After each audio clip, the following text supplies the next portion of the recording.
دا خو طالبانو د رهولماني خبره ده، خو د دې دردمن ملا یوه خبر درته کوم طالبانو، خو لږ په غور واورئ.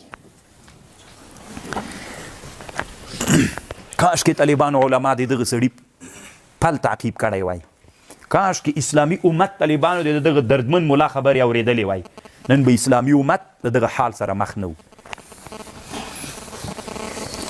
یا ایها الذین آمنوا، اے کسانو چې ایمان مو راوړئ، لا تأکلوا اموالکم بینکم بالباطل، تاسې مه خورئ مالونه یو د بل په خپل مابین کې په باطله طریقه باندې، الا ان تکون تجاره، مگر تاسې تجارت وکئ، داسې تجارت عن تراض منکم چې یو تر بله په دې تجارت کې سره راضي یئ.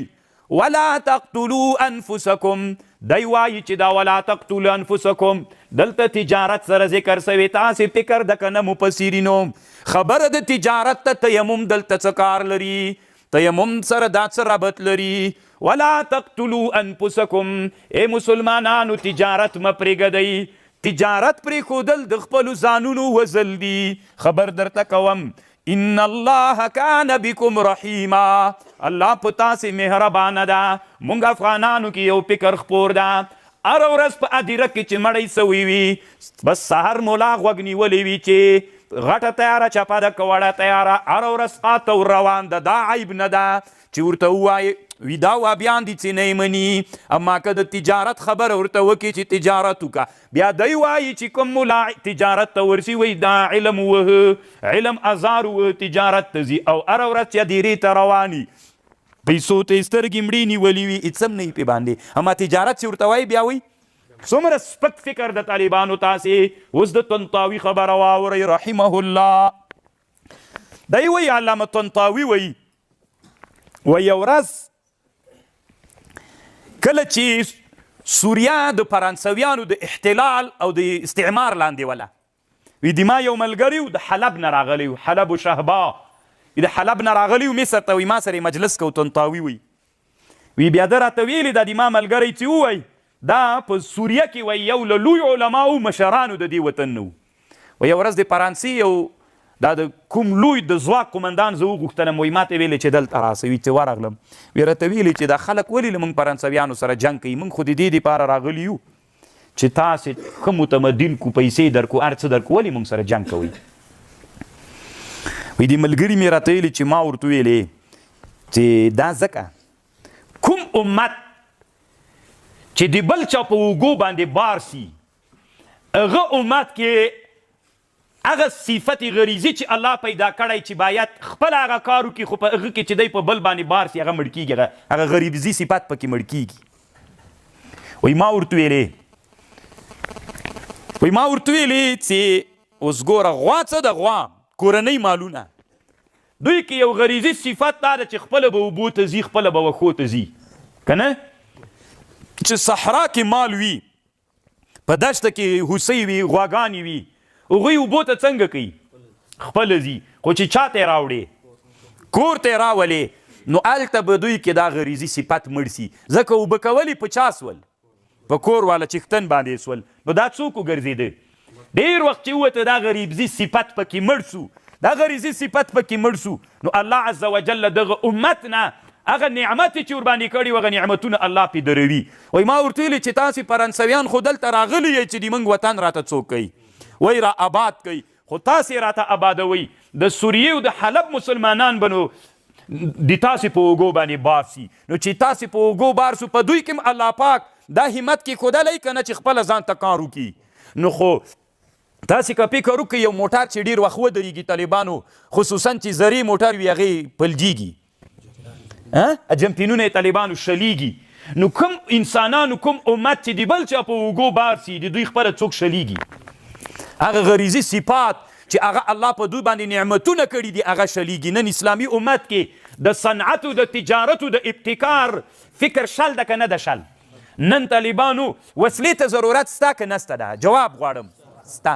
چې وسلې ته ضرورت سته ده، دغه غریزي صفت انسانانو کې الله پیدا کړی چې وسله جوړه کړي، خو اسلامي امت نه تنها افغانان، ټول اسلامي امت دا غریزي صفت په ځان کې مړ کړی ده. څنګه یې مړ کړی ده؟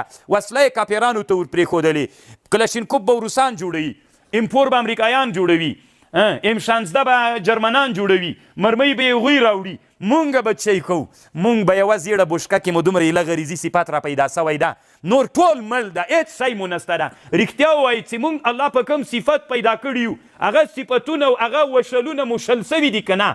نن طالبانو الله چې په مونږ کوم نعمتونه کول لیظهره علی الدین کله، هغه نن الله هغه نعمت له مونږ نه اخیستی که یې نه ده اخیستلی؟ ځکه مونږ ځان سره ظلم کړی، هغه ظلم دا ده چې د بل په اوږو باندې مو ځانونه بار کړي. راځئ موږ امت مسلمه هغه غریزي صفات چې په ټول امت د انسانیه کې الله پیدا کړي چې کافران په استعداد راولي، موږ یې نسو راوستلی.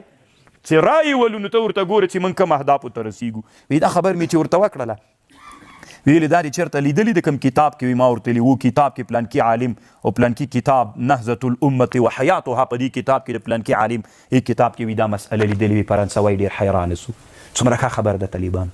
دلته امریکایان راغلي ول طالبانو، خلکو ویلي ولې تاسې له وطن نه سړی موږ ته څوک جوړوي؟ د عاقل سړي پرېږده، جهاد پرېږده، د اسلام تقاضا پرېږده، د انسانیت په تقاضا سره خبره کوم. انسان الله داسې پیدا کړی چې د انسان کې کوم غریزي صفات دي هغه باید راژوندي سي، شل نه سي. ته چې په بل باندې بار کې څنګه کیږي؟ دا شلیږي. او چې انسان په بل بار سي هغه انسان د انسانانو بدې سیږي. دا که نه تاسو سره په کوټه کې چې کوم طالب پیشلمي ته شی تیاروي هغه په ټولو ډېر ګران وي، ټول چې پروت وي که نه همداسې پیاله هم خولې ته ورته رانږدې کړي هغه د ټولو بدې سیږي. او هغه سپک سړی هم ده، بېغیرته سړی هم دا ده چې خپل غریزي صفات یې په ځان کې مړه کړي دي. دا که نه طالبانو د جهاد په سنګر کې به چې کوم مجاهد ټولو ملګرو ته ډوډۍ تیاروله، ټول کارونه به یې کول، په ټولو به ګران وو که نه؟ هغه څوک چې په بل باندې بار سي هغه د ټولو بیا بدې سیږي. بدې سیږي که نه بدې سیږي؟ او الله عز وجل هغه انسانان چې هغه خپل غریزي صفات نه پرېږدي چې مړه سي، باید خپل غریزي صفات یې څوک سي؟ راژوندي سي. پرون موږ تاسو ابن خلدون په مقدمه کې طالبانو ویلې کوم فکر ته پام و چې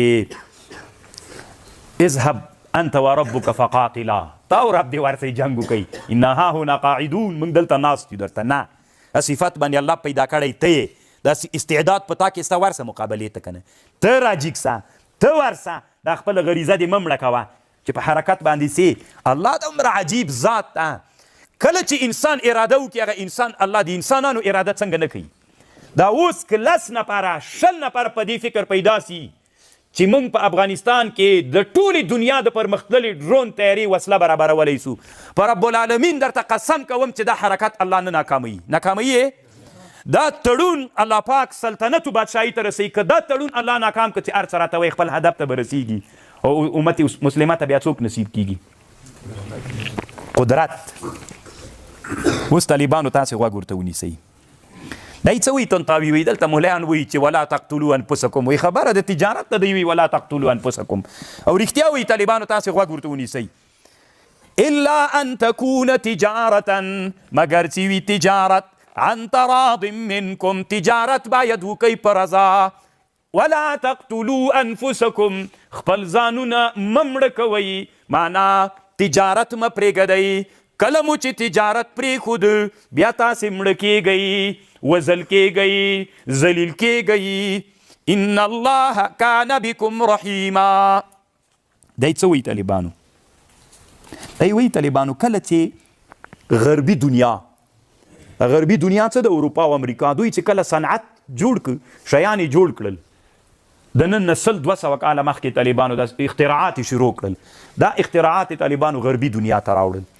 تاسې طالبانو د دې خبرې ته خیر ته غوږ ونیسئ. که خوند یې در نه که بیا د الله په خاطر زه نه خوابدی کېږم، که خوند یې در که بیا دا مه وایئ چې د قرآن تفسیر روح المعانی ټول خلاص کړی. د قرآن داسې کتاب ده چې د قرآن معانی تر ورځ د قیامته پورې نه ختمیږي. قرآن داسې کتاب ده.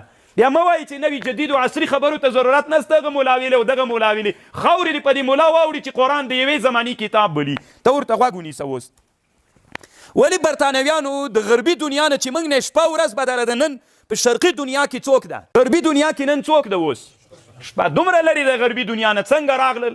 انګلیسي استعمار په هند وچه باندې ټوله باندې استعمار وکړه. ولې راغلل؟ خیر ده د ولې خو علمي پوښتنه وکړئ که نه. ولې برطانویان یې وړه جزیره وله له کوم ځای نه راغله؟ د بریتانیا نه راغله، له غرب نه. چېرته راورسېده؟ هند ته راغله طالبانو. ټول هند یې مستعمره کړ. هغه وخت کې هند، پاکستان، بنګلادیش، هند او افغانستان دا د هند سلطه ولا دا حکومت ولې ونړېده چې له غجې نه دوی دلته راغلل د څه په واسطه راغلل ولې په هند کې ملګري پیدا کړل انګلیسي استعمار په هند کې ولې ملګري پیدا کړل کله چې طالبانو امریکایان یا غربي نړۍ چې هند ته راتلل د هند استعمار ته بیخي له غربي دنیا نه شرقي دنیا ته راغلل وړه جزیره ډېره وړه جزیره دومره لوی هند ته راغلل هند ټول مستعمره که ولې علامه طنطاوي راز وایي وی دا داسې چل وي طالبانو چې غربي نړۍ راجیګه سوله په تجارت کې پرمختګ وکړي دی وایي طالبانو وی د ټولو کامیابیو راز په تجارت کې ده که ته جنگ په مخ باندې بیایې چې تجارت په مخ نه تللی جنگ نسې کولی تاسې خدا یاد ساتئ که نه جنگ چې کېږي په چا کېږي چې تجارت و پیسې به لري چې اوس جنگ دوام پیدا کړي چې شاته پسې پیسې ونه لري کېږي جنگ په چا کېږي په تجارت باندې کېږي نو هغوی راجیګ سول طالبانو تجارتونه یې وکړل دا تجارت یې عین چا ته راوړ عین هند ته راوړ هند ته یې راوړل په هند کې شرکتونه خلاص کړل چې شرکتونه خلاص کړل د تجارت په واسطه باندې طالبانو انسانان خپل کړل خلک دې ته خاضع سول خلکو دې ته غاړه کېښوده چې برطانیا ډېره یو لوی ځواک ده که تجارت کې ډېر په مخ باندې تللی ده دومره نادر صنعتونه جوړوي د ریل ګاډي پټلۍ له هند ته طالبانو انګلیسانو راوړله هغه یې دلته راورسوله نو چې کله دا تجارت په هند کې سو د شرکتونو په واسطه باندې څوک سو ملګري پیدا کړل چې ملګري پیدا کړل انګلیسي استعمار له هند نه را روان سو طالبانو چاته یې ځان راورساو له برطانیا نه هند ته ځان راورسو هند یې تسخیر که خو دا تسخیر یې د چا په واسطه باندې وکړه د شرکتونو د تجارتونو په واسطه باندې وکړه دی وایي دا غاندي نه و دا ګاندی د هند یوه واکمنه تېره سوې طالبانو ډېره هوښیاره ښځه تېره سوې نو ده وایي داسې چل وکړ چې د ټولې غربي نړۍ تجارتونه په چا کې بند کړل په هند کې چې تجارت یې بند کړ نو د هغې قوت ختم سو د غربي نړۍ اعلان یې وکړ چې دلته په هر څه شي کې موږ د چا تجارت نه غواړو د غربي نړۍ مسلمانان نه ول طالبانو کافر ول خو د عقل په تقاضا باندې هلته چې انګلیسانو هند مستعمره کړي دا نه چې مسلمانانو ټول هند کفر اسلام ټول مستعمره و غاندي په دې فکر وکړ چې د استعمار نه چې موږ خلاصېدی سو څنګه خلاصېدلی سو چې تجارت یې وربند کړو کله چې تجارت وربند کړ د چا تجارت نو طالبانو له استعمار نه هم څوک خلاص ول دی وایي علامه طنطاوي وایي څومره ښه خبر کوي طالبانو دی وایي وأنهم قوم لا يعلمون منه إلا قليل ولذلك أراد الغاندي أن يلتمس الخروج عن الخطر بالتحريم المنسوجات الأفرنجية وقد نجح نجاحا عظيم فهل يعلم المسلمون أن خراب دولهم إنما جاء لجهلهم علوم التجارة وینن په دې پوهېږي اسلامي کله چې ګاندی دا کار وکړه کامیاب هم سوله وایي اسلامي امت پوهېږي که نه پوهېږي ان خراب دولهم د دوی د دولو خرابواله انما جاء لجهلهم علوم التجاره نن اسلامي امت تجارت په علومو نه پوهېږي وانهم قوم لا يعلمون منها الا قليل التجاره تسبق الحرب تجارت چې برابري جنگ مخ ته بیایي چې پیسې نه لري نو بوشکې نه وروسته ترقي کولی سي خدای په خاطر طالبانو زه لیونی نه یم طالبانو تاسې لیوني یئ تېر شل کلن جهاد کې که مونږ دغه وسله چې آخر کې مو دغه لیزري وسله درلودلی دا ټول افغانستان کې د هر مجاهد په لاس کې لیزري وسله وای افغانستان کې به مقاومت څومره وخت دوام کړی وای جواب راکئ څومره وخت به دوام کړی وای طالبانو که دا لیزري وسله په ټول افغانستان کې موجوده وای خو دا د څه شي علت و چې موږ سره دا وسله کمه وه پیسې مو نه درلودلې مال مو نه درلود دولت مو نه درلوده نو څه